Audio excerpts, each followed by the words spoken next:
reading today is taken from the book of Leviticus, chapter 25, verses 1 through 17. The Lord spoke to Moses on Mount Sinai, saying, "Speak to the people of Israel and say to them, when you enter the land that I am giving you, the land shall observe a Sabbath for the Lord.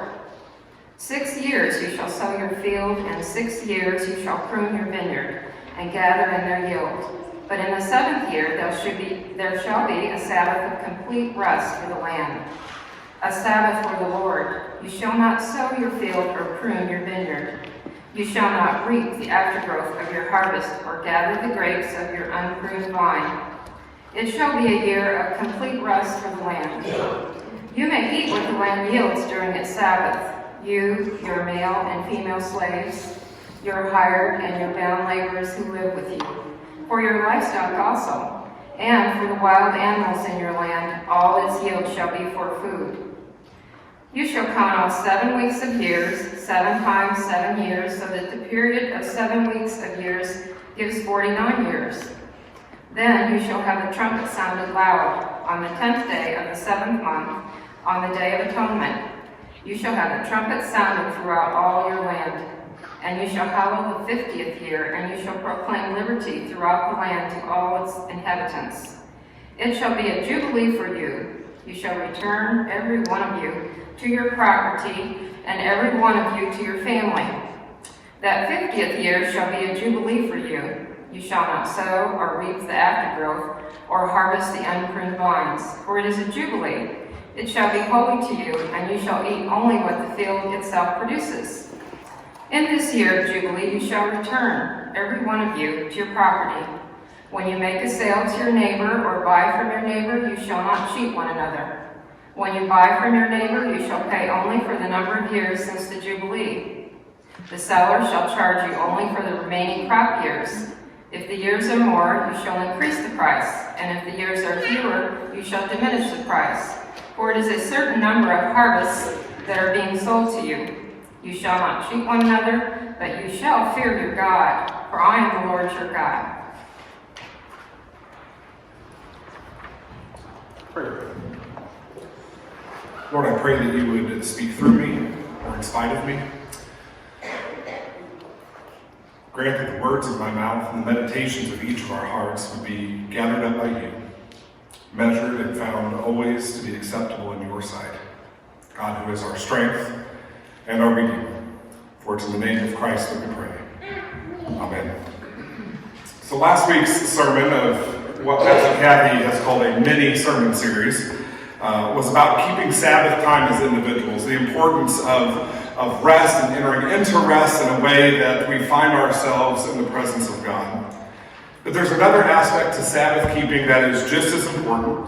God doesn't tell just individuals to rest, he tells communities to rest, to keep Sabbath time. In the passage we just heard, God commands Israel to let their fields have a Sabbath, to let their animals and servants have Sabbath, and once every few years to allow the entire economic system to have Sabbath. God is really serious about this whole rest and Sabbath thing. And why is that? 1 day out of every 7, 1 year out of every 7 years, and after 7 cycles of 7 years, on the 50th year, the great year of Jubilee. And in the year of Jubilee, God declares a Sabbath for all of creation. He tells the world to rest, to take a break. God gives Moses, as the people are about to enter into the Promised Land, instructions for a radical holiday, telling him that not only should the community take a break from work 1 day out of every week, but every 7 years they should give the land a Sabbath. And although they might eat whatever perennials grow in the fields by themselves, they cannot plant and they cannot harvest. The land itself gets a break.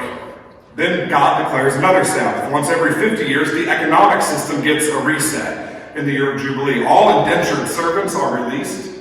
All debt is forgiven. And all land that is originally, when they come into the Promised Land, divided up amongst all of the families and tribes. And in the year of Jubilee, all of the land reverts back to its original ownership. They call it the year of Jubilee, a Sabbath for all of creation. Now, I talked a little bit about the year of Jubilee back during Advent, We were talking about Jesus in the synagogue in Nazareth, and we have no evidence that the Israelites ever actually practiced Jubilee.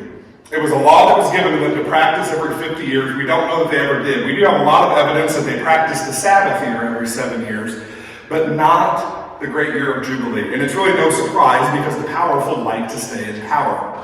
But it's an idea still that pops up again and again in the Hebrew Bible, what we call the Old Testament. Release for the captives, letting the debt prisoners go free. Isaiah and later Jesus call it the year of the Lord's favor. And it was meant to be a little glimpse of the great day of judgment when God would judge the world and set everything right. The Sabbath for all creation is a foretaste of the rest that God alone can bring. But can you imagine if we were to try to take these laws and use them today? The kind of chaos that would ensue? Now, for sure, there's some really good things that would happen with, say, a year of Jubilee. Like, we're finishing this new building and we're going to have a nice new mortgage. Imagine next year was the year of Jubilee. Or imagine you go to your mailbox and your mortgage statement or your student loan statement says 0. That's awesome. Think worldwide. Imagine hordes of children in other countries leaving sweatshops to go on their first vacation ever. Splashing in the river, riding squeaky bicycles down the road, playing soccer in an abandoned lot.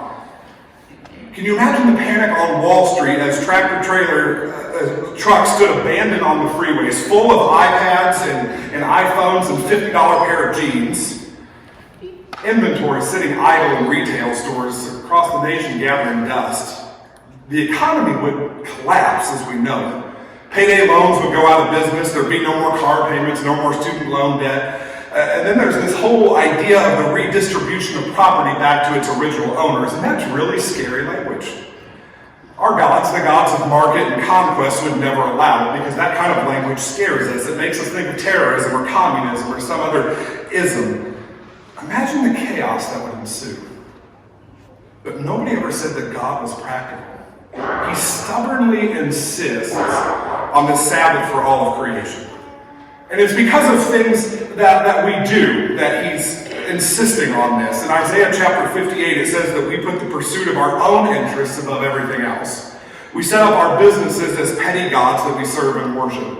We sacrifice our relationships, our children, our health on the altar of busyness.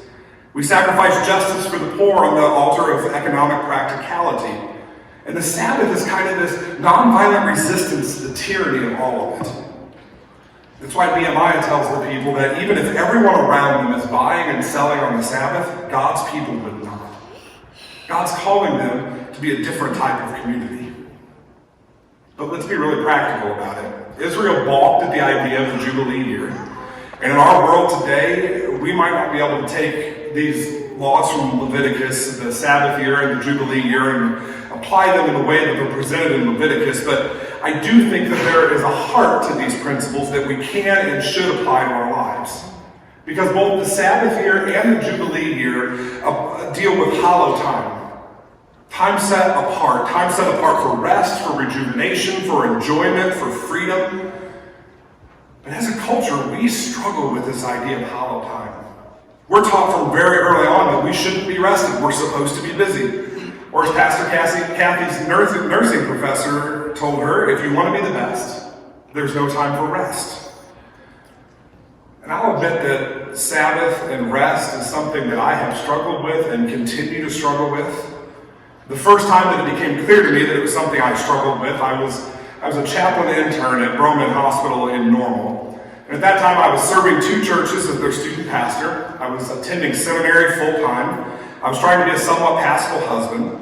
And I had to do this in the midst of this semester-long internship at Tremont for what we call clinical pastoral education. So yeah, I was just a little bit busy. And during this internship, we'd spend several days a week in education, and then each of us were assigned to different units in the hospital. Me, I got 2 of them. The neurological specialty unit, which I found fascinating. And then the mother-baby unit. I wasn't a dad yet. I had no idea what to do on the mother-baby unit. And then we'd do rounds each day. We'd meet with people before surgery and pray with them. And there was other things we did in the mission and spiritual care department. Plus, each of us would spend 1 night a week on call in the hospital. We were the chaplain for the whole hospital, dealing with any emergencies, codes, deaths, you name it. I had a fire one night. That was another story. It was really exhausting. And at one point, I fell behind on several assignments that were due to my supervisor, Joseph. And one evening, right as I was beginning my on-call night, I got a text message from Joseph. He'd already gone home from the night. And it said, "I notice I'm missing several assignments from you. Let's talk tomorrow." Which in my mind meant, you're in a lot of trouble. So what did I do? Instead of trying to get some sleep in between pages that night in the hospital, I stayed up all night. I caught up on all of my charting, all of my verbatims, theological reflections, had them all in Joseph's mailbox before I went off of call and before he came in for the morning. I thought he'd be really impressed with me. He wasn't. The next time we met for individual supervision, he asked me, "Was it an option for you to ask for grace or more time?" I said, "Joseph, my world doesn't work that way." And then he asked me this: "When was the last time you took a day off to do nothing? When was the last time you played?" I said, "Again, that doesn't exist in my world." And then he said this. He looked like Lawrence Fishburne. He was a big guy, chiseled face. He sat back in his chair and he stroked his beard. He said, "Well, today it does." I said, "What do you mean today it does?" He said, "I don't want you to sit through a single lecture today. I don't want you to visit a single patient. I want you to get out of the hospital. I want you to take yourself to lunch. I want you to go for a walk. And then I want you to take a nap." What boss says that? I thought he was absolutely crazy. Until I did it. And I realized how much I needed that break. We all need that break. Our world needs that break. Life seems to go a million miles an hour. We can lose sight of the purpose of life, of the joy of life, if we don't pump the brakes every once in a while. In the 70s and 80s, the catchphrase for McDonald's was, "You deserve a break today." You deserve it. You've earned it. And then in the 90s, they dropped that phrase and they switched to this one that I remember a lot better. Have a look. The last time I used a fast food snippet in a sermon, I got like 5 text messages from people all eating at that restaurant. So I imagine I'm going to get some today from McDonald's. But what I think is genius about the marketing that they were doing is they weren't really selling food that is bad for you, by the way. They were selling virtue.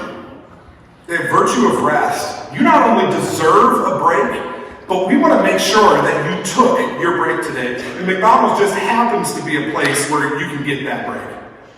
What they're selling is rest and happiness and joy and freedom. We may not need a Big Mac, but we need rest. Our world needs a break. And as Christians, we have the opportunity to model that kind of rest for the rest of the world. Let's take a closer look at the Sabbath year and Jubilee year laws and see the broad implications they might have for us today. First, as I read both of those laws in Leviticus, one concerning the Sabbath year and the other concerning the year of Jubilee, it shows that God is concerned with all of creation. He's concerned with us resting. He's concerned for the land, for the marginalized, the servants, the slaves, even the animals.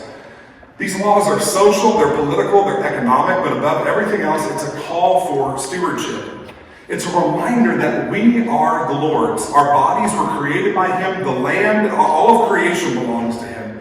And we're to live as stewards of it, not as owners. We're to live respectfully in harmony with all of humanity. The Sabbath year and the Jubilee year are reminders to pause and remind ourselves that we don't work for ourselves. We work as if unto the Lord. And we can't comprehend all that God probably intends by this freedom that comes through this rest, but it's so obvious that it says something about how we ought to order our lives.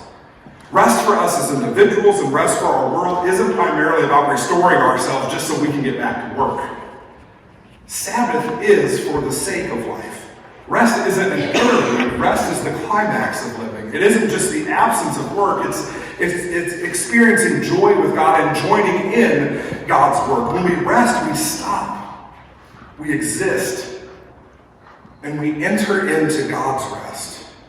It's a time to recognize God's presence with us in a more intentional and profound way, a time of being fully present with the God who seeks to be fully present with us. It's meant to be a time of joy. The Levitical laws here state that the land must lie fallow every 7th year. And we understand that from a modern farming perspective. the virtues of letting the land lay fallow for some time, rotating crops, making sure we're not taking too much out of the soil. But I think what applies to us even more today is that there's another land, the land of us, that needs to lie fallow too. We need to step away from the routine, from the busyness, and just be. Just exist. I took a class in undergraduate that focused, it was called The Preacher's Inner Life, and really I thought it'd be an easy class, that's why I took it. But the professor was obsessed with monasticism, the early desert fathers, the ones that retreated from everything that was going on in Rome, and they lived out in the desert to go to a deeper spirituality. And this whole retreat, we went on a retreat together as a class, was based on these three primary virtues of the desert fathers: silence, solitude, and prayer. And I thought, okay, we can talk about this for a couple of days. I get to get away, go to this campground. I don't even know where it was at now. But we're on the second day, and the professor who's leading the retreat says, okay, here's your assignment. For the next 2 hours, you're going to observe silence. Hold on. Me? Not talk? 2 hours. But I take assignments really seriously. He said, I want you to go, I want you to find a spot at the campground, inside, outside, I don't care. And for 2 hours, observe silence, solitude, and prayer, and listen for what the Holy Spirit has to say to you. So I went and I found myself a spot on the side of a lake. I cozied up next to a tree stump. I had my Bible there, and I was starting to get into my zone. I was taking this really seriously, and then suddenly I heard a voice.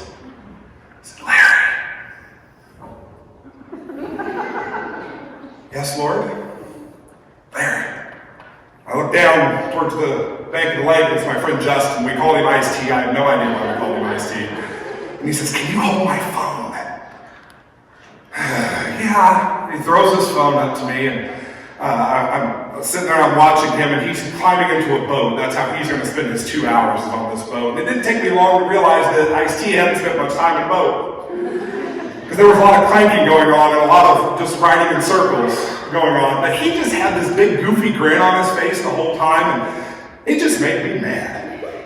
I was so mad watching him, his phone's buzzing every other minute, he's out there riding around in circles, and I just didn't even care if he drowned. I was getting so mad, and finally I did hear that still small voice of God. The Holy Spirit said to me, why do you take everything so seriously? Look at Justin, he's having fun. He's resting in my presence. I hated him so much in that minute because he was the one getting the whole thing and I was missing it. Which one of us got real rest that day? The one who was obsessed with getting it right, or the one who was just existing with his God?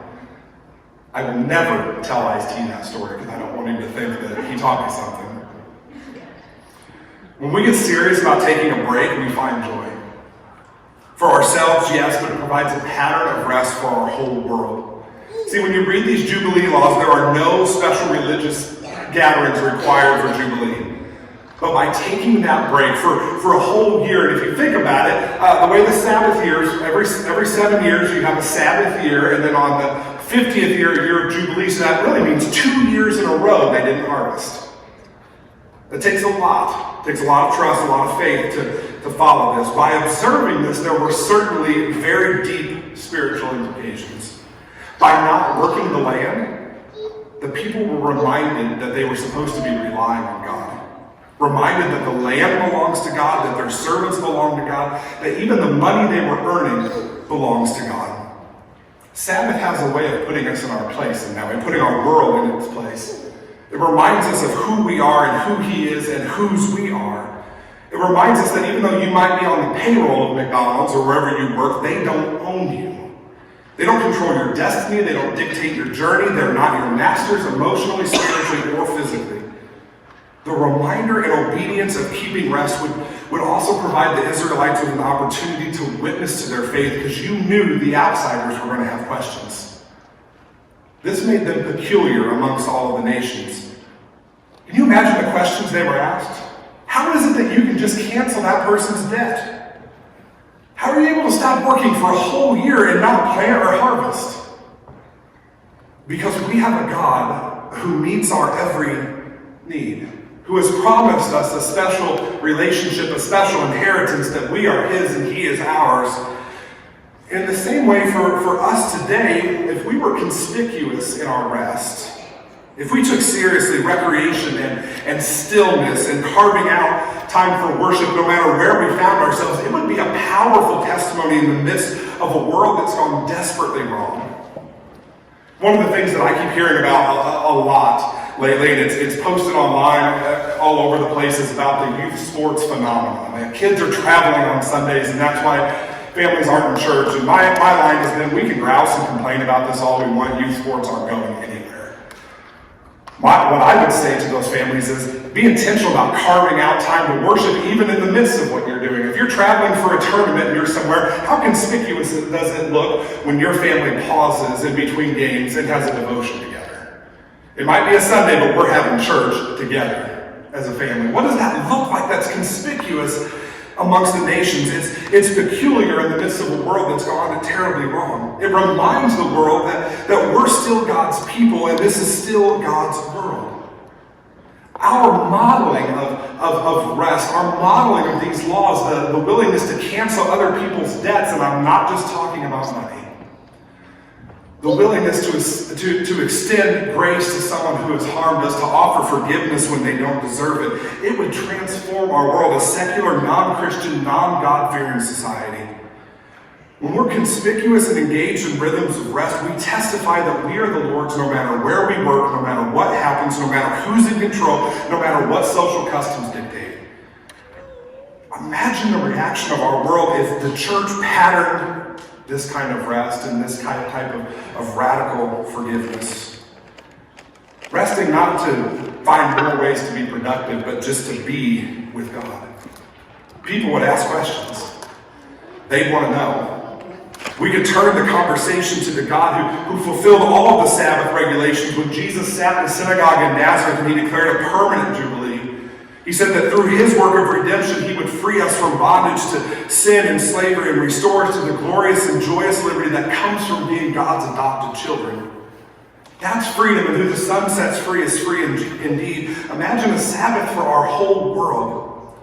Picture a break for God's creation and all of God's people. It might seem impractical, but God calls us to be a different kind of people, a different kind of community, a people set apart, a royal priesthood, a people for God's own possession. To pause regularly and just be. To rest from our work, to rest from the busyness, to rest in his presence.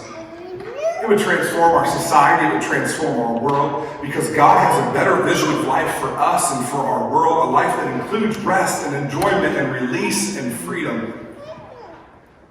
So the only question that remains is, have you had your break today?